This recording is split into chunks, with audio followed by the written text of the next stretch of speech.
Alô, amigos, bem-vindos ao Gente que Fala ao vivo, de meio-dia a 1 pela Rádio Trianon, AM 740 São Paulo, Rádio Universal, AM 810 Santos e AltV, www.altv.com.br, com reapresentação 6 horas da tarde.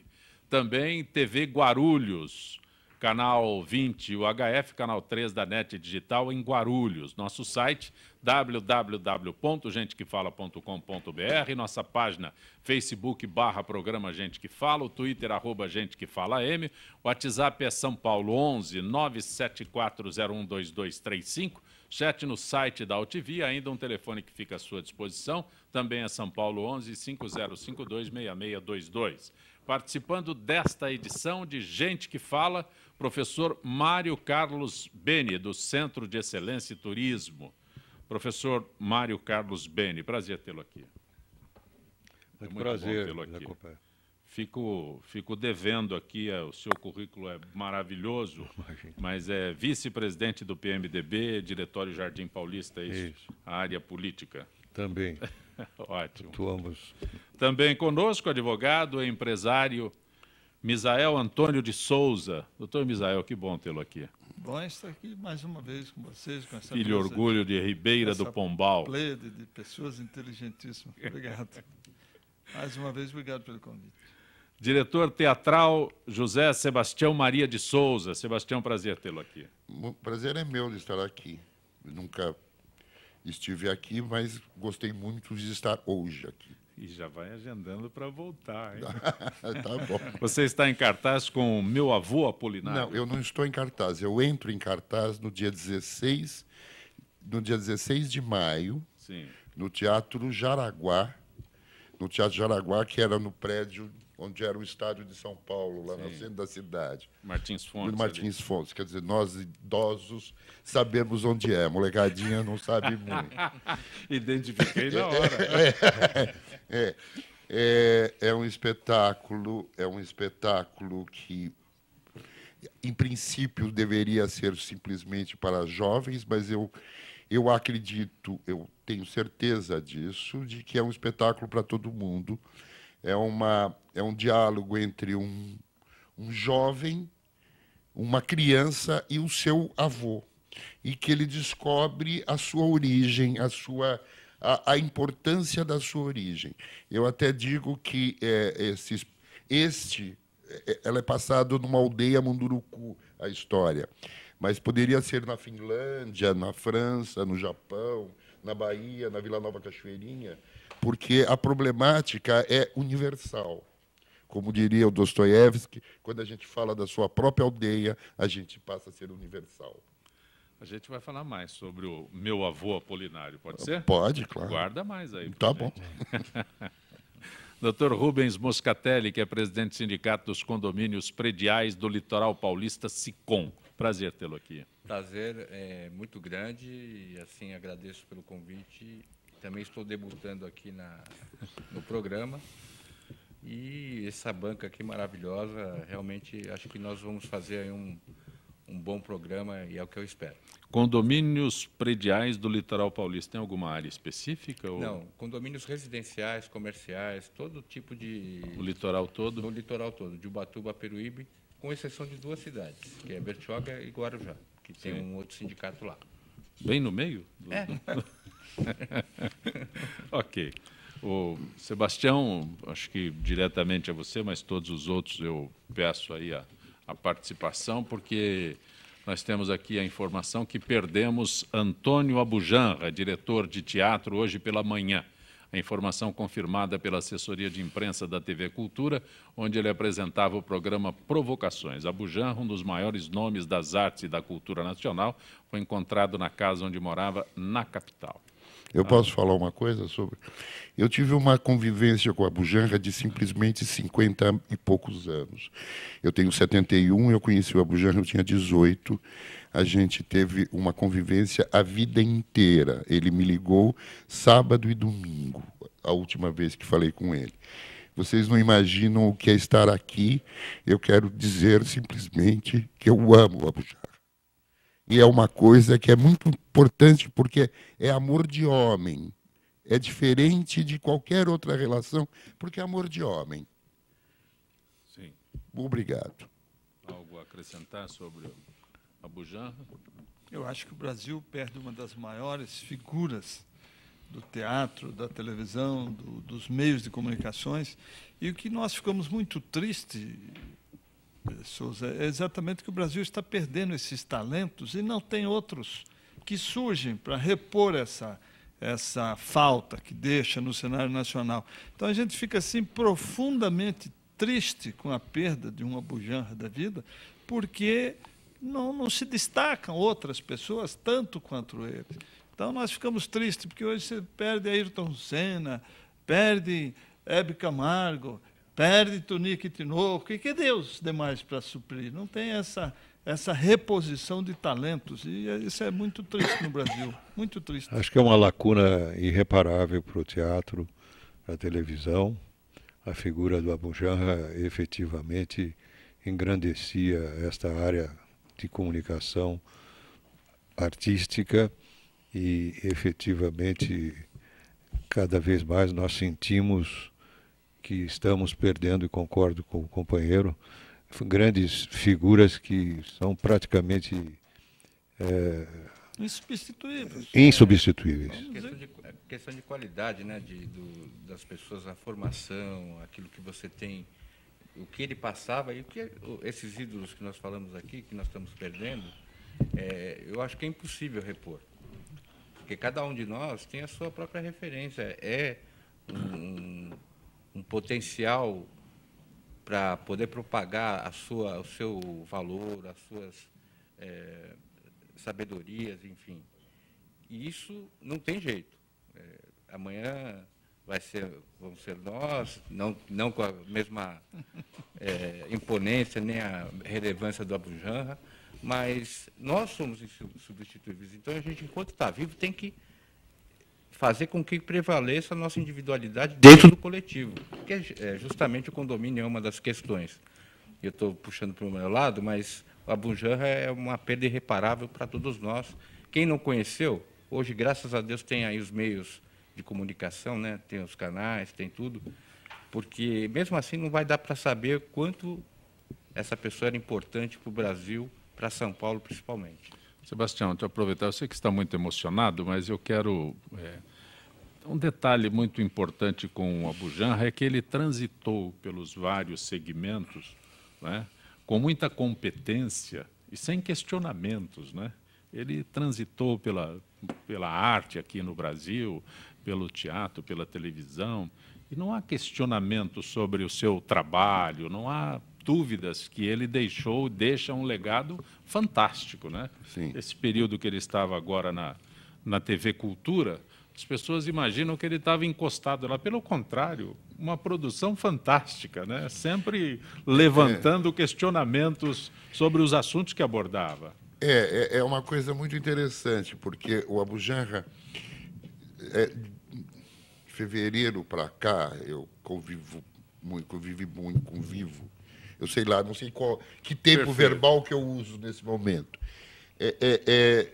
Ele foi chamado para fazer uma produção, um filme de uma produção canadense, uma produção em Brasília e um programa de televisão.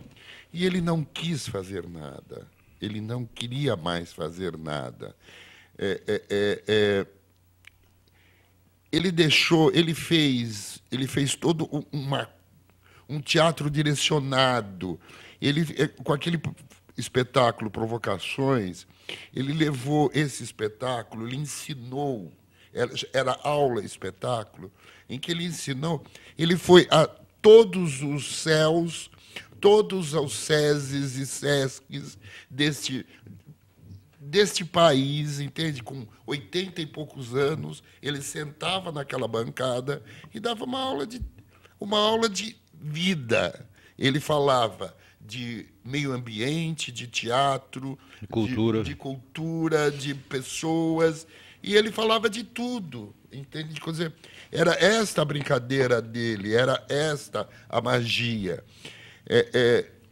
Eu acho essa coisa do irreparável, ele era único. Perfeito. Não teria...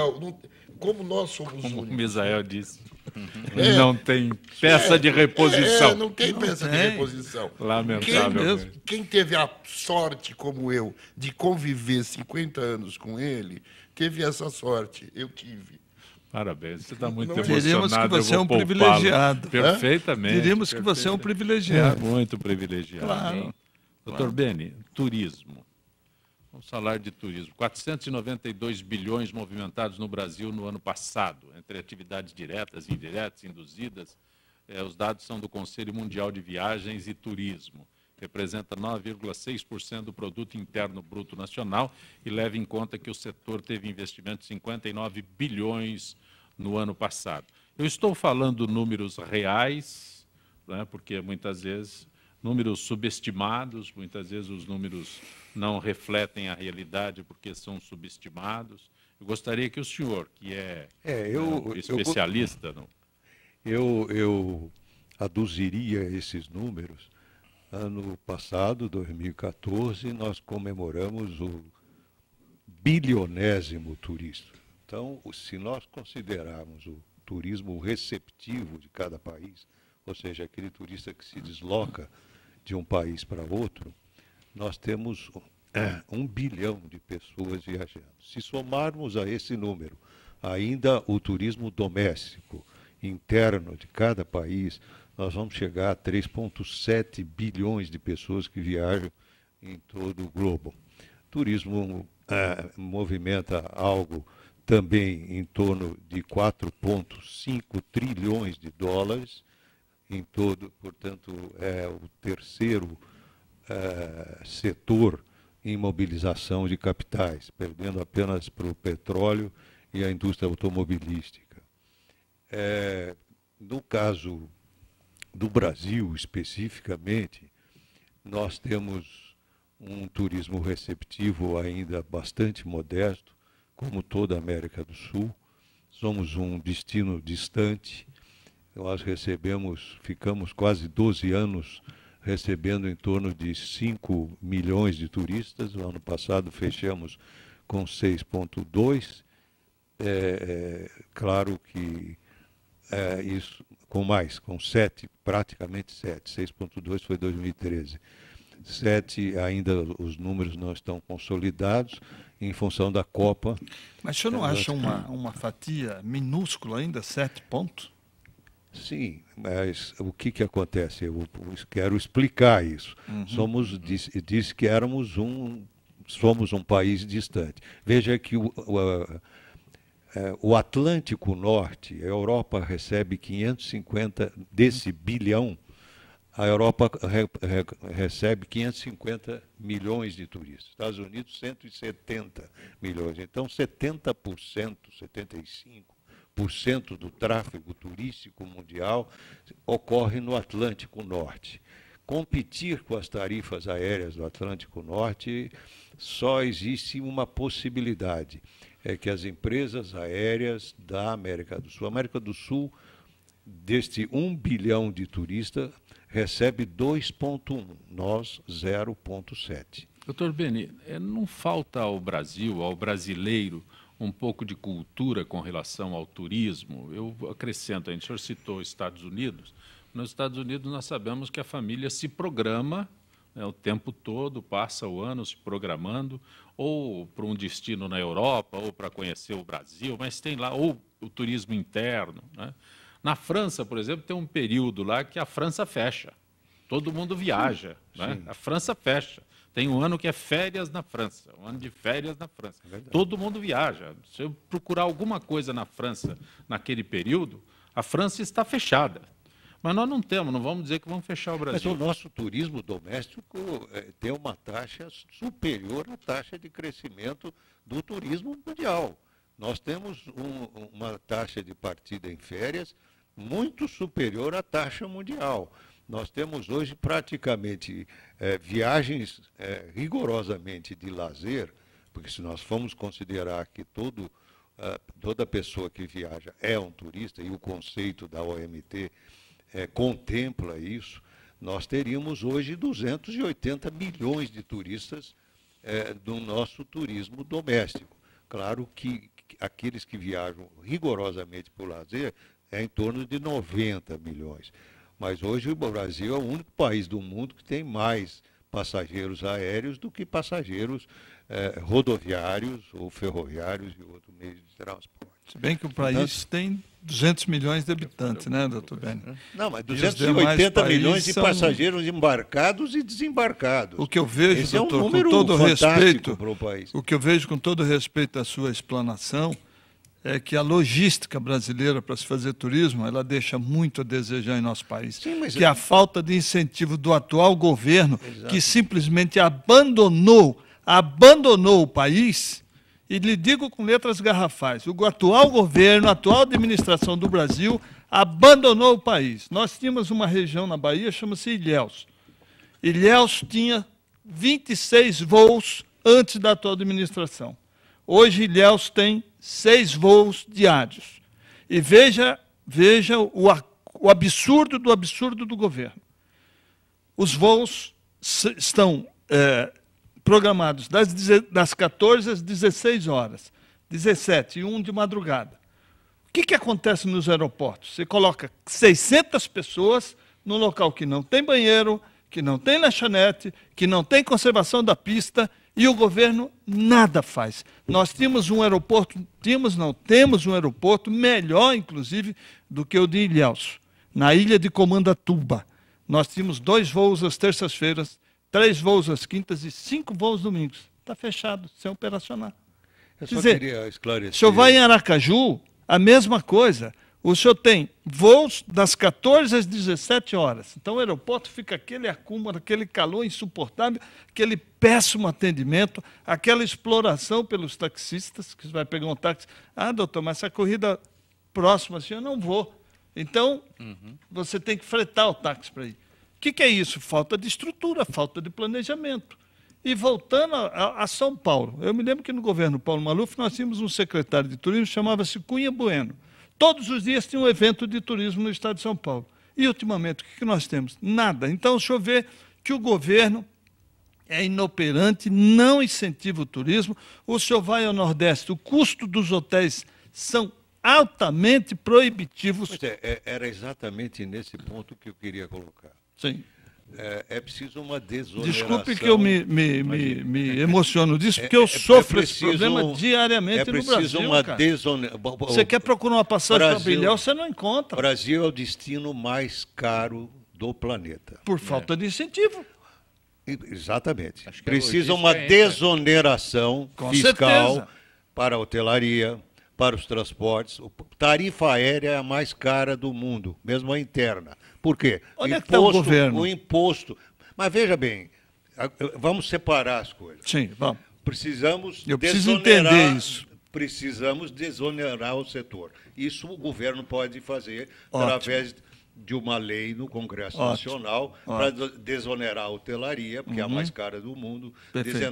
Agora, isso também com relação à tarifa aérea, que é a mais cara. Por que é mais cara? Tem é mais fácil linhas. você abastecer em Porto Alegre o avião, porque lá o ICM é o menor, porque ele varia de estado para estado. Isso não poderia existir, o senhor concorda? Claro, deveria ser o mais caro é São Paulo. Mas isso aí é a questão da guerra fiscal. É a guerra fiscal. Mas mais então caro. isso nós somos explorados ainda no turismo. Mais. Outro aspecto importante. Né? A Política Nacional de Turismo, e eu sou membro do Conselho Nacional de Turismo, Perfeito. Eu posso lhe dizer, ela está equivocada com o seu... foi escolhido pela estrutura... Se o senhor fale mais no microfone. Foi escolhido pela estrutura... Pois não, doutor. Que as diretrizes do plano de regionalização do turismo, que estão absolutamente corretas, fosse encaminhada aos estados, não chega na ponta, porque os secretários de turismo, que integram o fórum dos secretários de turismo, não exercem corretamente estas diretrizes do Ministério. Então, na verdade, o que aconteceu? A regionalização acabou se tornando roteirização do turismo. Se apropriaram dos roteiros já existentes, portanto, numa lógica de mercado, não numa lógica de desenvolvimento regional a partir da participação e da inclusão social dos destinos turísticos. Então, o que você tem hoje no Brasil é o reconhecimento de roteiros já consagrados pelo mercado. E assim, sucessivamente, nós temos uma série de equívocos do próprio governo, que eu concordo, mas eu diria que o mais sério é a questão da tarifa aérea. Tá? Nós precisamos reduzir a tarifa aérea. Só para vocês terem uma ideia... Mas, doutor Beni, como é que vai ser reduzida a tarifa aérea se o senhor tem 4 companhias? Certo? Essas 4 companhias, desculpe só um pouquinho, doutor. Essas 4 companhias... Nenhuma mais brasileira, sabe bem. Pior ainda. Pior nenhuma ainda. mais. A Mas Azul, está cheio de empresários cujo dono brasileiros. americano Mas é a está cheio única de brasileira. empresários. Mas está cheio de empresários brasileiros que querem ingressar no mercado e a ANAC não deixa. E podem ver A que Gol já está na mão da Delta e a TAM na mão da LAN. Que foi bom, porque eu acho que a América do Sul, como um todo, não deve ter mais do que 3 companhias. O mundo deve reduzir, porque é a forma de você reduzir o custo da tarifa. Eu discordo do senhor para uma extensão territorial como o Brasil. Ao contrário, nós teríamos que ter 10, 12 companhias. Sim, mas é a realidade. E dentro dessa tarifa que estava sendo falada aqui, a região do Brasil é muito... O território brasileiro é muito grande. O transporte regional do Brasil tem que haver. Dentro da sua colocação. Desculpe, só completar. Quem regula o tráfego aéreo não é o governo. O governo tem a Infraero, mas não é ele. Não é a ANAC? Não. Quem é que regula Não então, é a doutor? ANAC. Quem é que regula? Hoje, esse custo da tarifa é regulado pela IATA. Mas e para que eu possa voar? E para que eu possa abrir uma companhia aérea no Brasil, não tem que ter autorização do governo? Da ANAC? Sim. Então, mas agora tenta Gomes, pedir para o atual governo uma concessão para explorar, para ver o que ele faz. A questão da tarifa aérea, inclusive essa informação que você está passando aqui, doutor Mário, é muito importante. Por quê? Porque nós, como consumidores, principalmente, a gente verifica aí dados do governo. O brasileiro nunca andou tanto de avião como anda no atual governo. Não deixa de ser verdade. Só que, para onde que é o destino do brasileiro? A maior parte dele é para onde? Estados Unidos, Europa, Ásia. Sabe quantos brasileiros se deslocam no fim do ano? Sabe qual é o nosso déficit da balança turística? Eu falei em 7 milhões, por causa da Copa. Senão vai ficar na média de 6. O receptivo, são estrangeiros que entram. Certo. Agora, a balança turística, nós mandamos, em 2014, nós mandamos 16 milhões para a Europa. Mas tem uma e para os Estados Unidos. O fato de que as companhias aéreas nossas não serem nossas. Claro que tem uma explicação. Você vai num hotel... Você aumenta o custo Você vai num hotel Transamérica Ilha de Comandatuba. Não, sim, tá. O senhor paga muito mais caro do que qualquer hotel nos Estados Unidos ou na Europa. Na Europa. É claro. Agora, meu Deus do céu, será que o governo não está vendo isso? Mas depende da Câmara, do Congresso, votar a desoneração. Mas uma concessão do governo, doutor, uma concessão do governo não depende da Câmara. Eu estou tentando aqui nesse país, homologar radares de uma companhia tcheca de 78 anos. O senhor não imagina o trabalho que dá, porque nada funciona nesse governo que está aí. Nada funciona nesse governo. Eu queria só falar uma coisa. O ano passado eu fui para a França e depois eu fui para a Coreia. E a coisa mais engraçada que aconteceu foi as pessoas falarem... A gente ficou bastante tempo. Foi as pessoas falarem para a gente da diferença de vir ao Brasil por conta da Copa, porque a gente era diferenciado como pessoas, porque a gente tinha uma gentileza que eles não tinham. Isto foi uma coisa constante. E isto não faz com que esse turismo também tenha uma outra visão, uma outra forma de turismo, uma coisa nacional de turismo. Sim, é verdade. O que você percebeu é rigorosamente verdadeiro. Só que para ele vir ao Brasil, as tarifas aéreas... Tem outros envolvimentos. Tem outros envolvimentos. Perfeito. Só registrar aqui, Sebastião, desculpa. João Carlos Baldan, acompanhando o nosso Gente que Fala, já descobriu, Baldan. Um abraço, Baldan, João Carlos Baldan. Tem uma pergunta aqui. Cláudia Machado, da Califórnia, nos Estados Unidos. Opa. O Brasil, além de ser o país mais violento e perigoso na visão dos estrangeiros, é o país mais caro para viajar. Que absurdo. É Cláudia Machado, da Califórnia. Rigorosamente verdadeiro, doutor? Mas então, doutor, se isso é comprovado, onde é que está o governo? Onde é que está a sensibilidade do governo? Cadê o ministro do Turismo para vir a público, como em governos anteriores eles vinham e explicavam a situação? Por que não existe uma autoridade do governo que fale dessas mazelas do Brasil? O senhor acha que é justo uma pessoa ficar com uma criança no colo, num aeroporto, 1h30, sem o ar-condicionado funcionar? Não acho. Então, Quem acha? Infraero, onde é que está Infraero? Ninguém acha. Nós estamos com uma questão agora em Guarulhos. Você tem hoje o Ministério da Aviação Civil, que deveria ser o órgão gestor principal da Infraero e da própria ANAC. A Infraero foi retirada do Ministério da Aviação Civil. Eu não sei porque. Quem é o atual ministro desse ministério, que eu nem sabia que existia? Não, existe já. Eu nem sabia. Existe. Eu nem sabia, porque são 39, 38, né? É o que perdeu a eleição. São 38 ministérios, então eu não consigo despachar. Eu não consigo despachar na minha empresa com os meus 2 gerentes que eu tenho por semana. Eu não sei como é que a presidente consegue despachar. Você sabia que a Infraero não pertence ao Ministério de Aviação Civil? Então estava certo o Collor distinguir com tudo isso. Neide Melo da Moca, sobre a Bujanra. Um artista completo, tamanho pensador contemporâneo, vai em paz. E ainda Ivan, do Rio de Janeiro, a Bujanra tinha o melhor programa de entrevistas da televisão. Gostava bastante da abordagem dele, que descanse em paz e que o filho siga o legado do pai. Homem culto e inteligente deve ser lembrado para sempre, diz o Ivan, do Rio de Janeiro. Hoje, terça-feira, a parceria da FIPESP trazendo dicas para o combate à dengue, que vem assustando a todos neste ano. Gisele Souza, do setor de eventos da FIPESP. São Paulo recebe ajuda para combater a dengue. Operações especiais estão sendo desenvolvidas por 500 novos agentes contratados pela Superintendência de Controle de Endemias. A autarquia vinculada à pasta e conta com o apoio de 30 médicos militares mobilizados em parceria com a Secretaria da Segurança Pública. Para reforçar as ações de combate à dengue nos municípios paulistas, com ênfase naqueles que registraram elevado número de casos, a Secretaria da Saúde está executando uma série de ações. Gisele, boa tarde, Gisele. Boa tarde, Zancopé. Boa tarde aos debatedores e a todos os ouvintes do Gente que Fala. Gisele, como está sendo levado a campo todo esse aparato?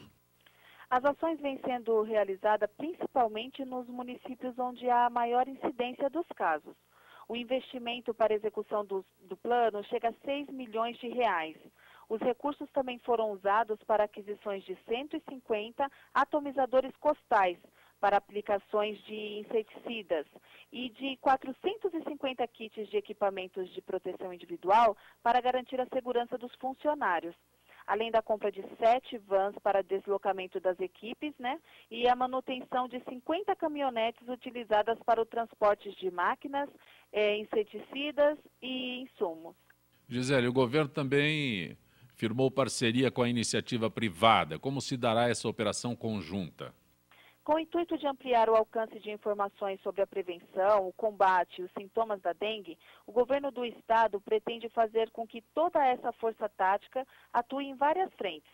Uma delas em visitas nas casas, para eliminar os possíveis focos do mosquito transmissor. Outro grupo prestará auxílio junto à população, distribuindo materiais informativos, mais de 15 milhões em diversos formatos. A operadora de telefonia móvel, a Claro, vai disparar 10 milhões de torpedos com alertas sobre a dengue. Orientações serão transmitidas nos alto-falantes e na TV Minuto do metrô. O assunto também ganhará visibilidade em rotas estratégicas do estado, como a rodovia Nova Tamoios, Rodoanel Norte e as travessias litorâneas de São Paulo, por meio de peças, mensagens eletrônicas divulgadas pela DERSA e pela Agência Reguladora de Serviços Públicos, delegados de transportes do Estado de São Paulo. Além disso, 5 milhões de Neo-Letters e 2 milhões de folders serão fornecidos para redistribuição por todas as empresas e instituições que colaboram com a iniciativa. A Ambev, Artesp, Associação Paulista de Supermercados, Autoban, Claro, Conselho Regional de Farmácia de São Paulo, CPTM, DERSA, Embratel, EMTU, FEComércio, Sistema Metropolitano de Transportes ABC, Metrô, OAB de São Paulo e Sebrae de São Paulo. Gisele, agradeço tua gentileza mais uma vez com o nosso Gente que Fala. Uma boa tarde. Boa tarde a vocês, acompanhe todos os ouvintes do Gente que Fala. Gente que Fala retornará em instantes.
Eu sou o jornalista Patrício Bentes, que apresento às sextas-feiras, às 16 horas, o programa Visão Plural.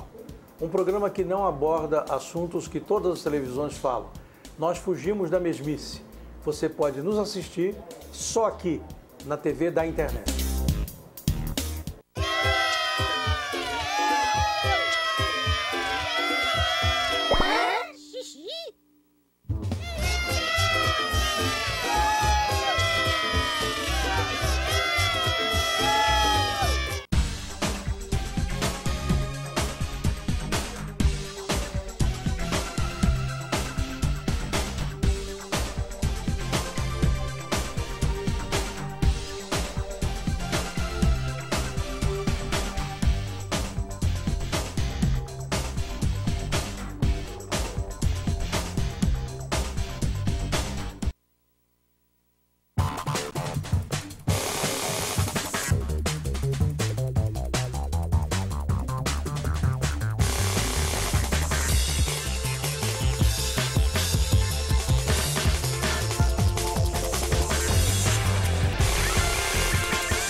Sim, meus amigos, muito prazer, eu sou Sérgio Oliveira e estou aqui para lembrar vocês que toda segunda-feira, 9 horas da noite, eu estou aqui na TV da internet com o Futebol Alternativo TV.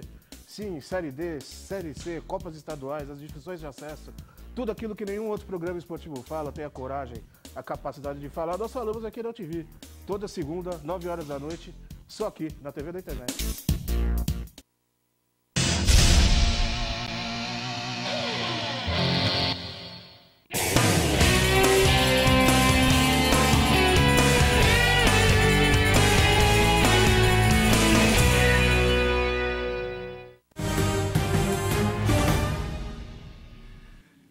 Você está acompanhando Gente que Fala pela Rádio Trianon, AM 740 São Paulo, Rádio Universal, AM 810 Santos, AltV, www.altv.com.br e TV Guarulhos, canal 20 UHF, canal 3 da NET em Guarulhos. Na TV Guarulhos, 11h30 da noite. Conosco, professor Mário Carlos Beni, o diretor teatral José Sebastião Maria de Souza, o advogado Rubens Moscatelli e também o advogado Misael Antônio de Souza. O Sebastião, fala para a gente do Avô Apolinário. Você está dirigindo o Avô Apolinário. Eu estou dirigindo o Avô Apolinário, que é um livro que o Daniel Munduruku escreveu, e ele ganhou o prêmio da Unesco, ele ganhou uma menção honrosa da Unesco, que ele foi receber em Paris, com esse livro, sobre diferenças e a não violência. É uma história que é uma narração em primeira pessoa, de um garoto que sofre um bullying por conta de ser índio numa cidade como Belém do Pará, em que todas as crianças, todo mundo se parece com índio, mas assim mesmo ele sofre. E ele tem toda uma reintegração desta identidade pelo avô, que é uma pessoa que nunca, como Kant, né, nunca saiu da sua aldeia. Ele tem uma certa admiração. Ele usa até a camisa como se fosse a camisa do Corinthians, ele usa a camisa do avô, entende?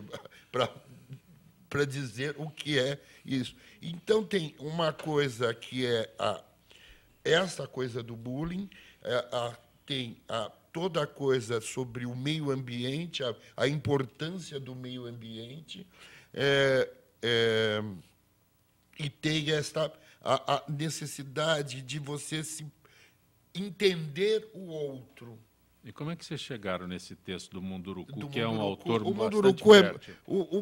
é profundamente poético. O Munduruku é muito meu amigo há muitos anos. Eu conheci num programa de televisão da Cláudia Matarazzo. E o Munduruku frequenta a minha casa, é uma pessoa que, enfim, eu até digo para ele que eu não sou jesuíta dele, que... Enfim, Mas é muito gentil. Você é muito gentil em receber e incentivar pessoas como o Munduruku. Mas o Munduruku é um talento. O Munduruku tem 47 livros publicados. Ele tem tradução no Brasil, nos Estados Unidos, em inglês, em francês, em alemão. Ele tem tradução em japonês e tem tradução em coreano. Não é notável. O meu avô Apolinário estreia sexta-feira. Dia 16, sexta-feira, às 4 horas da tarde. Na outra às semana, 4 horas às 4 horas da tarde. Por que 4 horas da tarde? Que é para o público mesmo? Eu queria fazer muito este horário alternativo, porque não é só para adultos, eu quero fazer para pré-adolescente e adolescente. Com todo respeito, é um ato heróico fazer 4 horas da tarde teatro no Brasil. Eu acho que é também... Já teve experiência? Teve essa experiência? Não, eu não tive. Eu briguei muito. A moça que faz a minha divulgação, ela disse, mas é um absurdo. Mas eu acho que é um espetáculo. Nesta hora, neste momento... É difícil, fala a verdade, é difícil. Neste momento em que se discute a maioridade aos 14 anos, que tem essa violência infantil, você discutir, fazer um teatro para adolescente, eu acho que é necessário. Mas, por outro lado, ele tem razão. Porque o teatro onde ele vai desenvolver o trabalho dele é bem localizado. Sim, região Augusta, Martins Fontes, São Luís, Praça Dom José Gaspar, tem estacionamento à vontade. Sai do horário tradicional, a gente se assusta. Então é isso. Quem está no elenco, Sebastião? O elenco são dois atores não conhecidos, não tem Cláudia Raia. Ele chama Outra dificuldade. O velho ator que tem 74 anos e que fez Minas de Prata com o Avancini, Faz e tempo fez esse 80 filmes brasileiros. Ele chama-se J. Lopes Índio. Sim. E o garoto de 22 anos, que eu acho que eu ganhei de prêmio na vida, porque é uma pessoa notável, chama Wesley Leal. Sim. Tem 22 anos. A gente falava de pessoas que renovam. Eu acho esse garoto uma pessoa que renovará. Que bom. Que bom, que bom. Deixa eu aproveitar o Dr. Rubens, que está conosco aqui, falar sobre síndico. É difícil ser síndico. É bastante difícil, bastante. O senhor é presidente do Sindicato dos Condomínios Prediais do Litoral Paulista. Eu já começo com a pior, né? Síndico. Olha, ultimamente, que nós temos percebido, dada a dificuldade que existe pelas responsabilidades que o cargo impõe, muitas pessoas que são condôminas fugirem do cargo. É verdade que síndico não consegue agradar de jeito nenhum? Não. É que nem técnico de futebol. É verdade. Mas assim, a pessoa tem que ter um perfil... Ele é síndico, né? Síndico. É multifacetado. O Israel é síndico. Sou. Porque Há 10 anos. ele tem que ser ao mesmo tempo que o fiel da balança, mas muitas vezes ele tem que pender para o lado do cumprimento da lei, não ser a pessoa mais simpática do mundo. Mas o segredo para um bom síndico, viu, doutor, é simplesmente você ter um ótimo zelador. Não adianta você ser um bom síndico se não ter um ótimo zelador. Tem que ter. O importante é ter o ótimo zelador. E aí tem que Doutor Rubens, quais são tem que ter a colaboração também dos demais membros, né? Os condôminos, não, mas os condôminos eles acham que é obrigação sua, mesmo você fazendo de graça, dele, que né? você é empregado dele, que ele não quer saber, ele acha que uma conta que você cobra, você está por fora, então... Condômino não te considera. Ele quer que alguém trabalhe para ele de graça. Tanto é que eu não cobro no meu condomínio. O que é mais difícil aqui nessa relação? Limitar o desgaste, dividir funções e responsabilidades. Conhecer a legislação não é, mas conhecer bem o condomínio, não descuidar da manutenção, ter uma estratégia de comunicação. Olha, tudo é mais difícil aqui. Tudo isso aí, a dificuldade maior que eu vejo é a questão da convivência, das pessoas entenderem o papel do síndico, saírem do seu próprio mundo e entenderem que o síndico está ali, que pode ser condômino ou não. Porque, veja, hoje, como eu estava na introdução que eu comecei aqui, as pessoas querem fugir do cargo para poderem ser a pedra e não a janela. Hoje existe a contratação do síndico, é comum hoje em dia. É comum. No mercado chama-se síndico profissional. Eu só discordo um pouco do nome porque não é profissão, é função. Sim. Você não tem uma regulamentação. E é grande o número de pessoas que hoje são contratadas excepcionalmente para isso, exclusivamente para isso? O que eu vejo no litoral, principalmente, que é a área da minha atuação, é que, pelo menos, em torno de 20% dos condomínios, você tem síndicos ou remunerados, sendo condôminos, ou contratados de fora. Mas também tem essa coisa de que vocês disseram, que são lugares que é a segunda casa. Porque eu tenho, por exemplo, eu moro num prédio aqui em São Paulo que tem síndico, o síndico é o administrador do prédio. Eu acho que, eu particularmente... Mas é um condômino que mora lá. Não é um condômino que mora lá. É profissional. Tem esta brincadeira do sujeito que não é presente, que não tem... A porta do elevador é diferenciada. Você sabe isso. Você, quando mora, você apertou o elevador, você sabe. Ele não mora lá, ele vai lá 2 vezes por semana, sabe Deus? Ele não tem a vivência. Sim. Tem muito isso, mas o que eu percebo também é a situação na qual as pessoas, o administrador, esse que é o administrador do condomínio, que o síndico deveria contratar, ele está fazendo dupla função. Então, tudo bem, o foco principal é aquela segunda moradia, são cidades onde você não tem tantos habitantes e tudo mais. Só que isso acaba criando um problema muito maior para o próprio condômino. Por quê? Porque eu não posso dar a chave do cofre e a fiscalização do cofre para a mesma pessoa. Doutor Rubens, um dos problemas maiores é a convivência. Sem dúvida, porque as pessoas só querem ter direitos. Brigas e mais brigas nos condomínios por questões, eu diria, irrelevantes. Olha, problema de condomínio, a grande parte deles, os principais, é com C, né?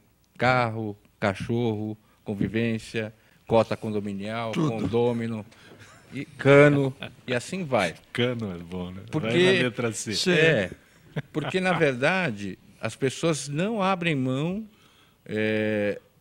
de querer direcionar aquela convivência condominial pelos seus próprios critérios. Não, na minha casa ele eu esquece faço que a desse propriedade é dele, que ele tem que dar uma parcela de colaboração. Lamentavelmente, eles esquecem isso. Que ele tem que abrir mão um pouco da sua liberdade, né? Não existe mais hoje...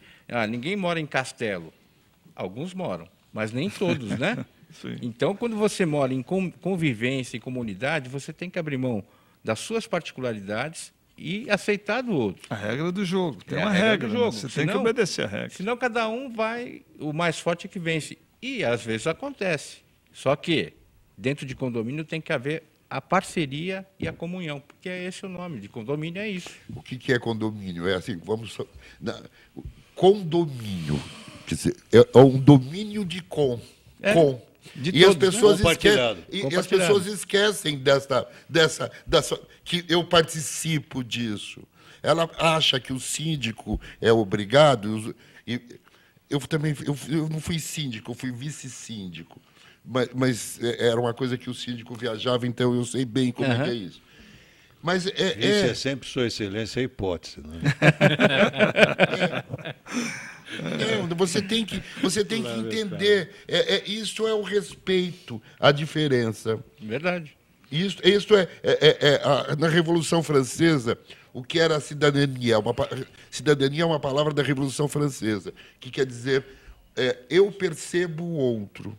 Que é o que a gente precisa, é perceber o outro. E a gente esquece. O condômino não percebe. Mas percebe.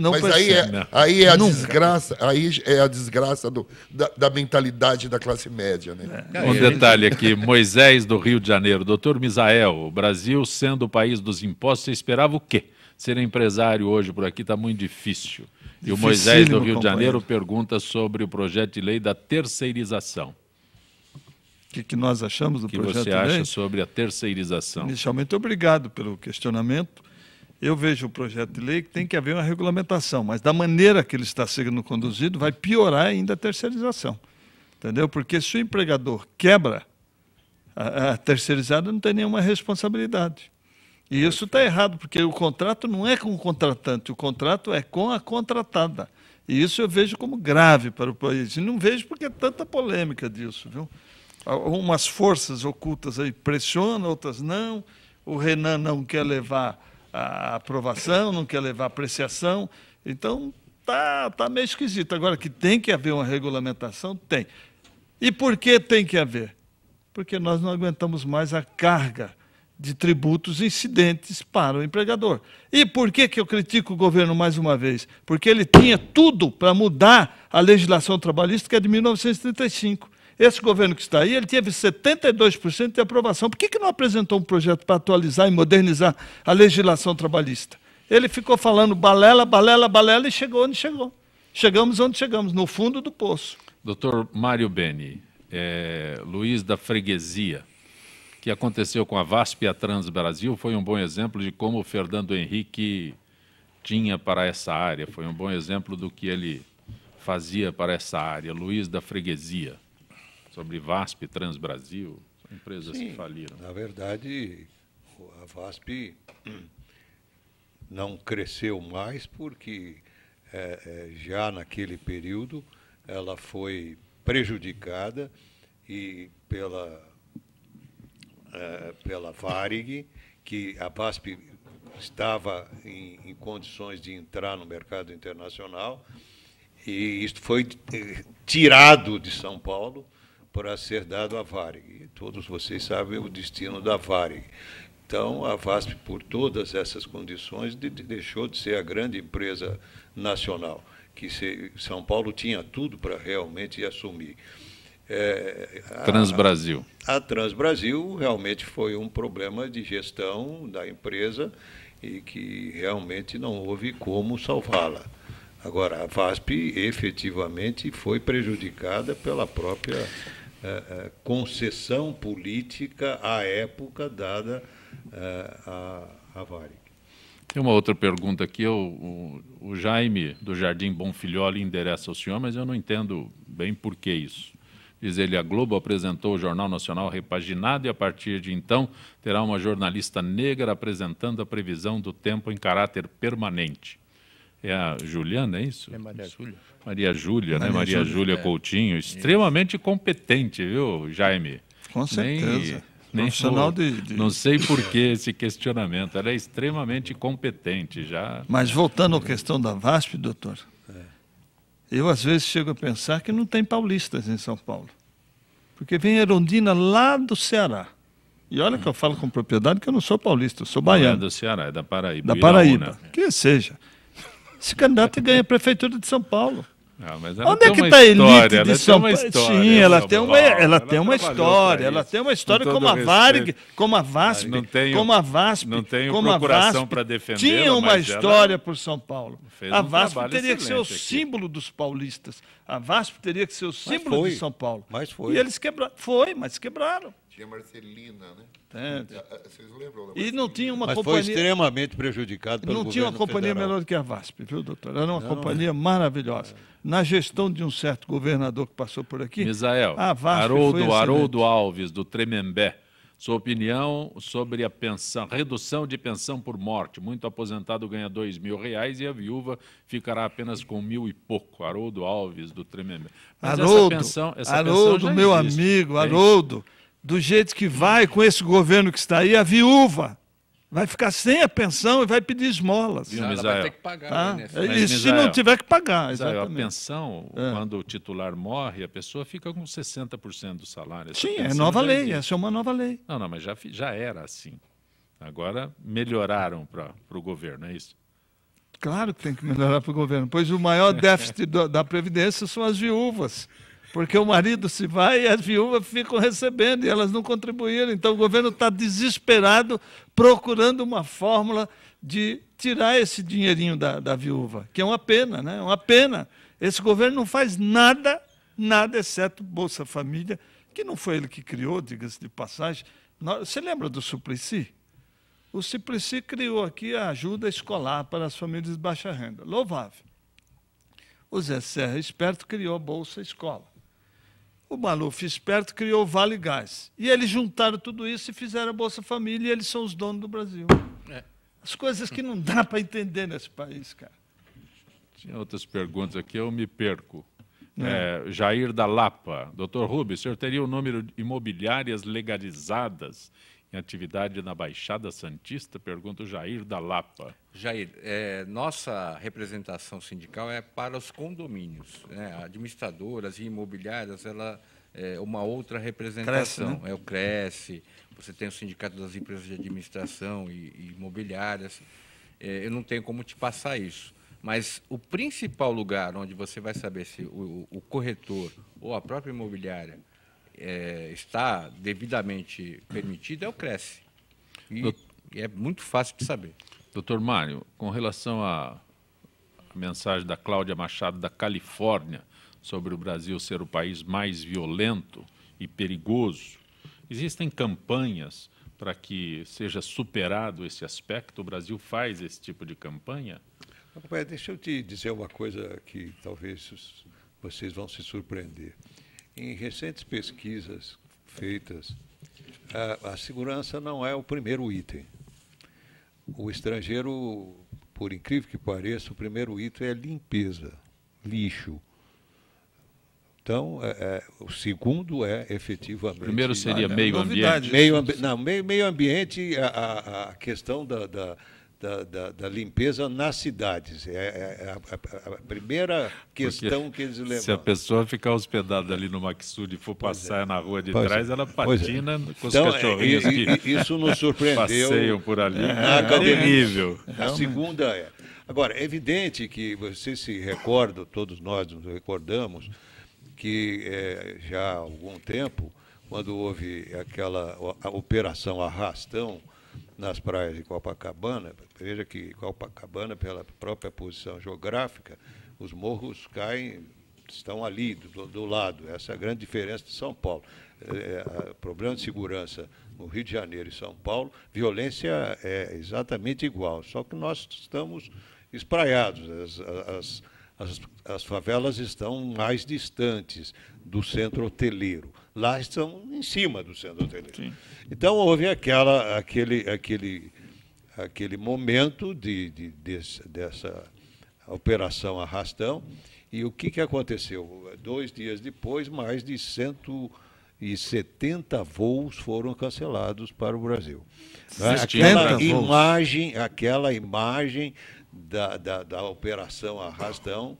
Então, hoje a TV é muito rápido, você tem em tempo real e global. Qualquer coisa que aconteça e é reiterante as notícias sobre a insegurança e a violência urbana, isso provoca uma retratibilidade para o turismo internacional, para o tráfego internacional. E que, diga-se de passagem, isso é uma grande novidade para eles lá, né? Doutor Beni, doutor Mário Carlos Beni, agradeço a tua gentileza de ter participado do nosso Gente que Fala. Espero que possa retornar outras vezes. Com prazer. Okay. Sebastião começa dia 16, mais próximo. Meu avô Apolinário. Meu avô Apolinário. Você dirige a peça? Eu dirijo a peça e produzo. O local? O local é Teatro Jaraguá. Teatro Jaraguá. Na Martins Fontes, 71. Repete só o horário para ficar bem às 16 horas, sábados e domingos. Você é muito corajoso, eu repito. Tem que ser, sábado né? e domingo. Tem que ser. Não, eu sei, mas mesmo assim para o mas teatro... é muito interessante os avós poderem ir com os seus netos. Parabéns, eu gosto, acho maravilhoso. Pois é. E só me desculpe o figurino ser diferenciado do deles. É verdade. Doutor Rubens Moscatelli, agradeço a gentileza de ter vindo ao nosso Gente que Fala. Eu que agradeço, eu saio daqui agradecido e... se vocês me convidarem, estou aqui. Será um prazer revê-lo. Dr. Misael Lifestyle. Eu estou recebendo, Dr. Misael. Essa não é uma revista para circulação no Brasil, né? Mas em locais mais privilegiados. Eu tenho uma filha de 27 anos, que ela é editora-chefe, a dona da revista, é o Grupo Evol. E ela produz essa revista Modéstia à Parte com muito esmero, com muito capricho. Papai adora. Papai adora, claro. Eu tenho orgulho do trabalho dela. Misael. Obrigado por ter vindo ao nosso abraço Gente grande.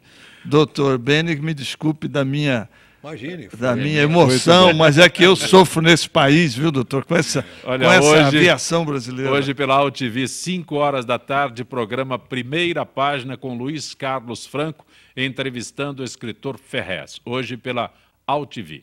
Você está no final já do nosso Gente que Fala, que tem na direção-geral o jornalista Fausto Camunha, a diretora de produção Zenilda Salvato, redação Raela Brandão, Pedro Schiavon, na pauta José Carlos Sicarelli, produção cultural Ricardo Godoy, na rádio Trianon, Neildo Neres, Cléo Rodrigues, Ricardo Valim, Benê, na direção da AltV Alberto Luquete, na técnica James Eduardo, Marcelo Fontan, Iago Matsumoto, Sérgio Oliveira. Estaremos de volta amanhã, meio-dia. Gratos, até lá.